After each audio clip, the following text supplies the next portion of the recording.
ખૂબ સરસ રીતે આજે ગુરુ પૂર્ણિમાના પર્વ ઉપર ખૂબ ધામધૂમપૂર્વક દેહમાંથી બહાર નીકળીને આપણે બધાએ ગુરુ મહારાજના તાલે તાલ મિલાવી અને ભગવાન અને ગુરુને રાજી કરવા માટે ખૂબ સરસ ધૂન બોલ્યા. ગુરુ પૂર્ણિમાનો પર્વ એટલે આજે એવું ચોક્કસ કહી શકાય કે કદાચ જીવાત્માએ એમના જીવનની અંદર ગુરુ ધારણ ન કર્યા હોય, ગુરુની પ્રાપ્તિ ન થઈ હોય તો હિન્દુ ધર્મના શાસ્ત્ર એવું કહે છે કે એને ભગવાનની પ્રાપ્તિ થતી નથી. શું કામે? તો કે ભગવાનને ઓળખવા માટે સૌ પ્રથમ પહેલા ગુરુની જરૂરિયાત હોય છે. ગુરુ મળ્યા સિવાય કોઈ દિવસ ક્યારેય પણ ભગવાન ભેટતા નથી.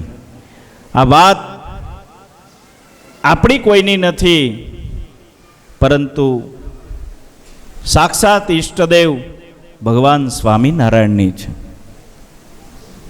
એક વખત એક મુમુક્ષુ જેને મુક્તાનંદ સ્વામીએ સત્સંગ કરાવેલો ગઢપુરની અંદર દર્શન કરવા આવે છે. લીંબતરુ નીચે ભગવાન શ્રી હરિ સભા કરીને બેઠા છે. 500 પરમહંસની ઉપસ્થિતિ, હરિભક્તો બેઠા છે. પેલા મુમુક્ષુ આવીને વિચાર કરે છે કે ગુરુ ગોવિંદ દોનો ખડે કાયકો લાગુ પાય. ગુરુ અને ગોવિંદ બેની હાજરી છે, કેને હું પગે લાગુ? એના હૃદયથી અંદરથી સ્ફુરે છે, બલિહારી મેરે ગુરુદેવ કી જીનને ગોવિંદ દીજ્યો દેખાય. બલિહારી તો ગુરુદેવની છે કે એને મને ગોવિંદનું દર્શન કરાવ્યું છે. મુક્તાન સ્વામી સામે જઈ દંડવત કરવા લાગે છે.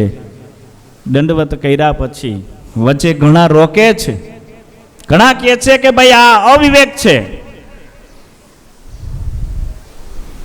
મુક્તાન સ્વામીને દંડવત કરીને પછી મહારાજને પગે લાગે છે, મહારાજને દંડવત કરે છે. ત્યારે ભગવાન શ્રી હરિ કહે છે એમનો કોઈ અવિવેક નથી, એમને જે કર્યું એ બરાબર છે. અને વાસ્તવિક રીતે ખરેખર કદાચ કોઈના મનથી એવું થાય કે આ વાત અતિશય યુક્તિની છે તો એને શાસ્ત્રનું જ્ઞાન નથી એવું કહી શકાય. કારણ કે તમારા ગૃહસ્થાશ્રમની અંદર પણ કદાચ નવા ફ્રેશમાં મને બહુ ખબર નથી, પણ પેલા નાના બાળકને મમ્મી તૈયાર કરે, કમ્પ્લીટ કરે, બાળકને નવરાવી ધોવરાવી ફર્સ્ટ ક્લાસ કપડાં પહેરાવી, ત્યાર પછી એમના બાપાને એ હોપે કે હવે આને રમાડો. એ ન્યાયે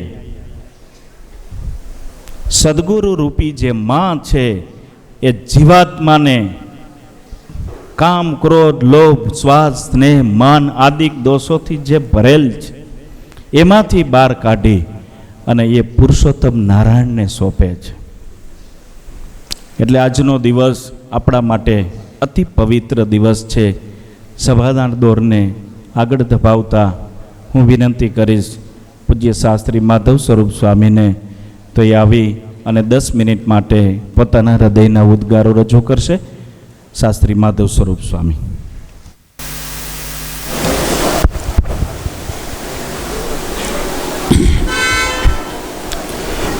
ગુણાતીત સમારંભા ધર્મ સ્વરૂપ મધ્યમામ દેવ સ્વરૂપ પર્યંતામ વંદે ગુરુ પરંપરામ. ઈષ્ટદેવ પરમ કૃપાળુ પરમાત્મા ભગવાન શ્રી સ્વામિનારાયણ, ગુરુદેવ જોગી સ્વામી મહારાજ, આપણા સર્વના ગુરુ, મોક્ષના દાતા ગુરુવર્ય સદગુરુ શ્રી દેવપ્રસાદદાસજી સ્વામી, પૂજ્ય ભગવત જીવન સ્વામી, પૂજ્ય કોઠારી ભક્તિ જીવન સ્વામી, પૂજ્ય શાસ્ત્રી વ્રજવલ્લભ સ્વામી, પૂજ્ય નિર્લભ સ્વામી, પૂજ્ય કોઠારી પ્રેમ સ્વરૂપ સ્વામી, અક્ષર સ્વામી, સર્વે વંદનીય બ્રહ્મનિષ્ઠ સંતો, પાર્ષદો, વાલા વાલા હરિભક્તો અને વિદ્યાર્થી મિત્રો સર્વોને ભાવથી જય સ્વામિનારાયણ, જય સ્વામિનારાયણ. આજનો આ પાવન પવિત્ર દિવસ એટલે ગુરુ પૂર્ણિમાનો દિવસ છે. ત્યારે આજનો દિવસ એકદમ સીધી અને સાદી ભાષામાં કહીએ તો ગુરુનું ઋણ અદા કરવાનો એ આજનો દિવસ છે. આજના દિવસને વ્યાસ પૂર્ણિમા તરીકે ઓળખવામાં આવે છે. વ્યાસ પૂર્ણિમા એટલા હેતુથી કહેવામાં આવે છે કે વ્યાસ ભગવાન છે એ હિન્દુ માત્રના એ ગુરુ છે. જે કોઈ હિન્દુ ધર્મને આશ્રિત છે એ તમામના ગુરુ એ ભગવાન વેદ વ્યાસજી છે. અને ભગવાન વેદ વ્યાસજીએ 18 પુરાણો લખ્યા છે. ચારેય વેદને વિભાજિત કરી અને આપણને આપ્યા છે. અને જે યોગ્ય જ્ઞાન આલોકના સામાન્ય મનુષ્યને પરમાત્માને ઓળખવા સુધીની જરૂરિયાત પડે છે એ તમામ જ્ઞાન એ ભગવાન વેદ વ્યાસજીએ આપ્યું છે. બીજું શાસ્ત્રો એવું પણ કહે છે કે આજના દિવસે ભગવાન વેદ વ્યાસજીનું પ્રાગટ્ય થયું છે.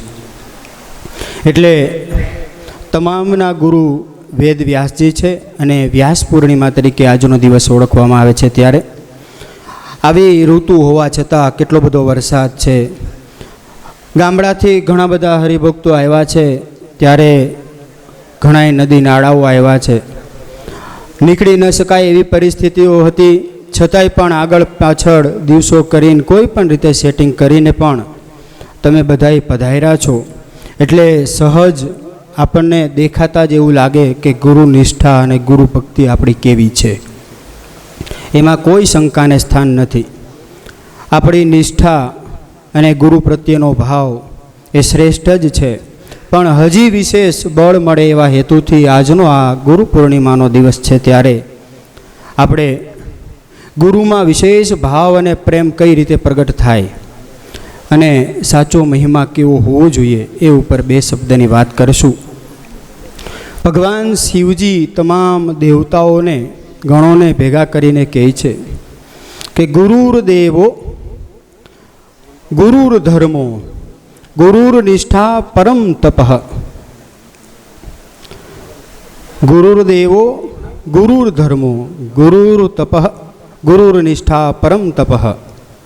ગુરોઃ અધિકમ માત્ર નાસ્તિ ત્રિવારમ વદામિ તે. ભગવાન શંકર કે હું એક વખત નહીં પણ 3 વખત કહું છું કે ગુરુ છે એ દેવ સમાન છે, અર્થાત ગુરુ છે એ ભગવાન સમાન છે. ગુરુ જ ધર્મ, ગુરોહો ધર્મ, ગુરુ છે એ ધર્મ છે. અને ત્રીજું કહે છે ગુરુ નિષ્ઠા પરમ તપઃ. ગુરુ પ્રત્યેની આપણી જે ભાવના છે, જે શ્રદ્ધા છે, જે નિષ્ઠા છે એ જ પરમ તપ છે. હવે એને થોડું ડીપમાં સમજવું હોય તો ગુરુર ધર્મો ગુરુર દેવો, જ્યારે ગુરુર દેવો કહીએ છીએ ત્યારે બધી દવા બધાને પચે એવું નથી બનતું. અર્થાત કે ગુરુને જ્યારે ભગવાન કહીએ છીએ ત્યારે એ બધાને પચે નહીં, કારણ કે એ અઘરું છે. અને શાસ્ત્રો પણ ના પાડે છે કે ગુરુને ભગવાન કહેવાય નહીં, કે કોઈ સાધુને ભગવાન કહેવાય નહીં. પણ જ્યારે તમે ગુરુને ભગવાન તરીકે સ્વીકારીને જ એમની પાસેથી જ્ઞાન અર્ચન કરો છો, એમના પ્રત્યેની નિષ્ઠા રાખીને એમની પાસે મોક્ષની આશા રાખો છો, ત્યારે જ કલ્યાણ થાય છે. એ શ્રદ્ધાનો વિષય છે, એ ઉપાસનાનો વિષય છે કે ત્યાં આપણી ઉપાસનામાં ખંડિતતા નથી.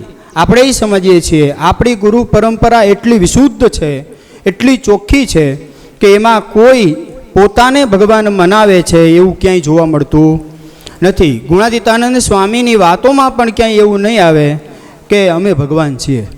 બાલમુકુંદાજી સ્વામીની વાતોમાં પણ ક્યાંય નહીં આવે. અને અદ્યાપી પર્યંત ગુરુ મહારાજના સ્વભાવમાં પણ એવું ક્યાંય આવશે નહીં. પણ નિષ્ઠાની જ્યારે વાત આવે ત્યારે આપણે સમજવાનું છે. એ પણ આપણને ભગવાનને જ ઓળખાવે છે કે આ સ્વામિનારાયણ ભગવાન જે આપણને મળ્યા છે એ જ સર્વોપરી છે. એનું જ ભજન થાય, એની જ ઉપાસના થાય, એની જ નિષ્ઠા હોય. પણ ગુરુ પ્રત્યેની આપણી જે ભાવના છે એ જેમ ભગવાનમાં વિશેષ શ્રદ્ધા અને પ્રેમ છે એવો વિશેષ શ્રદ્ધા, પ્રેમ અને એમની આજ્ઞામાં રહીએ અને એ ભગવાન તરીકે માનીને જ્યારે આપણે કરીએ છીએ ત્યારે એ થાય છે. ખ્યાલ આવે છે? સમજવાનું એમ છે. ત્યારે આપણી પૂર્ણ શ્રદ્ધા ત્યાં અર્પણ થાય છે. નહીતર કાચપ રહી જાય છે. અને કાચપ રહીએ એટલે ભગવાન કે અક્ષરધામમાં જે રીતે વિભાગ છે એ પ્રમાણે પછી ભરતી થાય. છેલ્લે બાકી ગુણાતીતાનંદ સ્વામી કીધું ને, પહેલાં સારા સારા લઈ જવા છે અને છેલ્લે બાકી માટી, ધૂળ, ગારોય ભરી જવો છે. એ પછી કેપેસિટી ઉપર બધું ડિપેન્ડ કરે છે.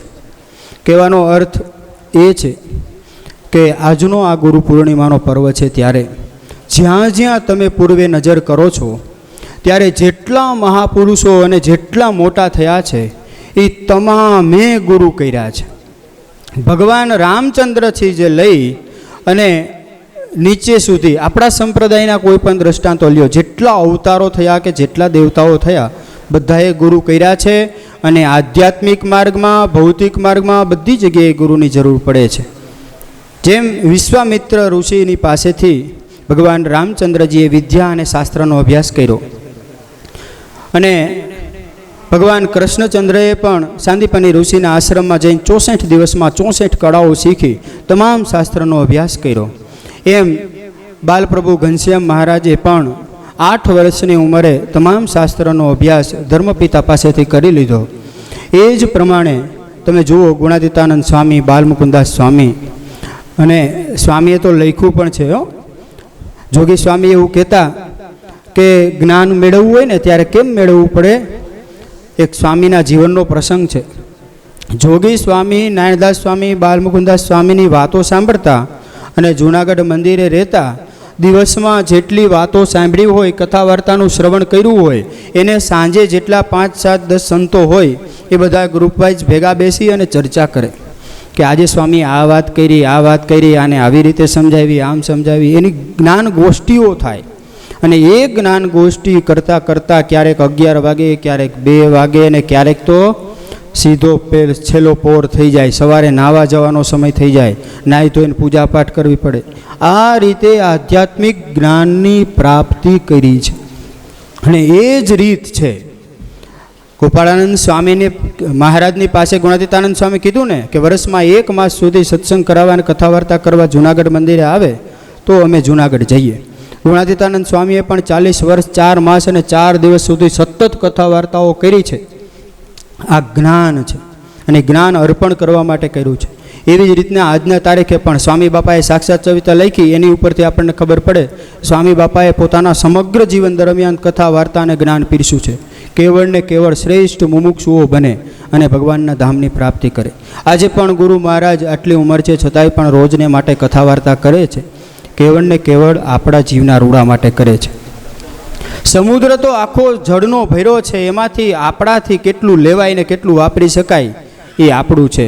નદીઓ પણ પાણી એ સાથે વહેતી જાય છે, દરિયામાં જ પડી જવાનું છે, પણ એમાંથી આપણે જેટલું પીએ છીએ એટલું આપણા માટે ફાયદારૂપ છે. એમ આ બધું એવું છે. એટલે શ્રેષ્ઠ કથા વાર્તા અને આવા ગુરુ મળ્યા છે ત્યારે જેમ ગુરુ ધર્મો, એ ધર્મ આપણો એ છે કે એ જેમ કહે, જેમ એની અનુવૃત્તિ હોય એ પ્રમાણે રહીએ. અને ગુરુ નિષ્ઠા પરમ તપ, આપણું તમામ તપ પણ એ ગુરુ પ્રત્યેની આપણી શ્રેષ્ઠ નિષ્ઠા હોય. એક ગુરુ, એ ગુરુ જેમ કે એમ કરવાનું. બસ આવી શ્રેષ્ઠ શ્રદ્ધા, વિશ્વાસ અને નિષ્ઠા રાખીએ તો જરૂર આપણને પરમાત્માના ધામની પ્રાપ્તિ થાય છે. અને ગુરુ પણ એવા મળ્યા છે વાલા ભક્તજનો કે અહીંથી ભગવાન સ્વામિનારાયણ વચનામૃતમાં મુક્તાનંદ સ્વામીને કીધું છે કે તમે કેવા બળિયા છો કે નાનો એવો સૂક્ષ્મ જીવ અહીંથી 8 આવરણ પાર અક્ષરધામમાં બાવડું પકડીને ફગવો ને તો ત્યાં જઈને પડે આવી શક્તિ છે. ને એવા ગુરુ જ આપણને મળ્યા છે.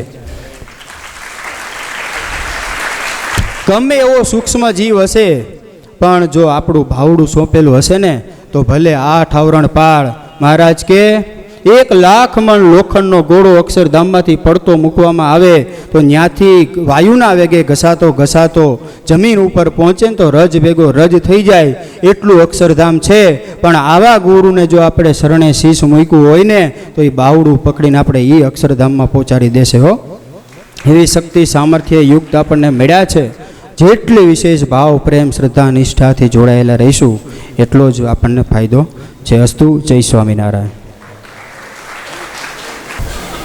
પૂજ્ય શાસ્ત્રી માધવ સ્વરૂપ સ્વામીએ આજે જ્યારે ગુરુ પૂર્ણિમાનો પરમ પાવન પર્વ છે ત્યારે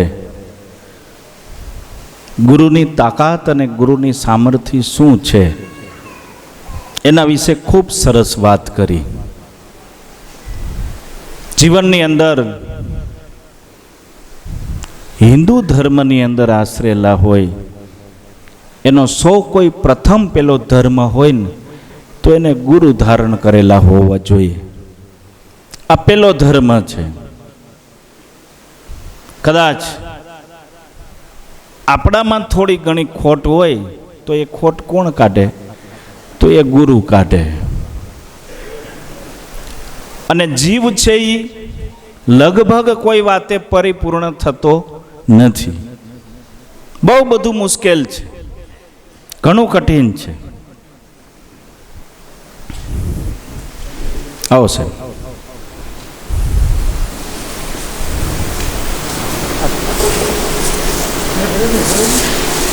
આપ્યા.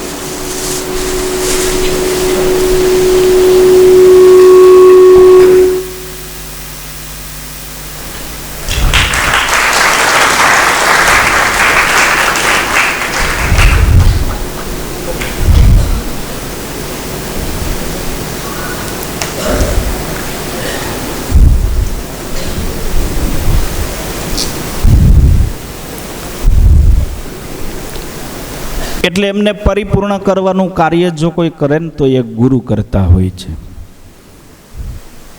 અને આજે કદાચ ગુરુ પૂર્ણિમાનો પાવન દિવસ છે તો આપણે જેનું શરણું લઈને બેઠા છીએ એ વાત કરશું તો અતિશય યુક્તિ નહીં લાગે. સામાન્ય વસ્તુ છે. ખેડૂત હોય એમને ગાય લેવી હોય, ભેંસ લેવી હોય તો એ તમારા બાજુમાં જ રહેતા હોય ને એમની લેવાની હોય, કાયમ માટે જોતા હોવ તો પણ લેવાની વાત આવે એટલે એમને તમે જોવા જાઓ, આચર કેવા છે, એનું આવ કેવું છે, એનું રડાર કેવું છે. એમ જીવનની અંદર ગુરુ કરીએ તો ગુરુની શુદ્ધિ જોવી જોઈએ. 3 પ્રકારની શુદ્ધિ બતાવેલી છે. એમનું પોતાનું જીવન કેવું છે, એમને જેને સેવેલા હતા એમનું જીવન કેવું છે, એમના થકી જે બન્યા છે એના જીવન કેવા છે. તો આજે તમારી મારી નજર સામે છે પૂજ્ય ગુરુ મહારાજનું એકદમ નિખાલસ નિરાળું જીવન. કાયમને માટે એક જ વાત, ભગવાનના ભક્ત કેમ સુખી થાય, ભગવાનના ભક્ત કેમ રાજી થાય. આ એક જ વસ્તુ ક્યારેક ક્યારેક અમે વિનંતી કરીએ કે આ સમયમાં ને બધું થોડું ઓવર થઈ જાય છે તો કે કાંઈ થયું જ નથી. શું ઓવર થાય? કાંઈ ના થાય. આપણે 2 કલાક મહેનત કરી હોય તો આપણે એમ થાય કે ઓહો આપણે થાકી ગયા. પણ જેનો લક્ષ બિંદુ મુમુક્ષુઓને કલ્યાણ કેમ કરવું, જીવાત્માને વધારામાં વધારે ભગવાનમાં કેમ જોડવા, એવું જેનું લક્ષ હોય એ આવું જીવન જીવી શકે. એટલે એવી ખૂબ સરસ વાત પૂજ્ય માધવ સ્વામી કરી.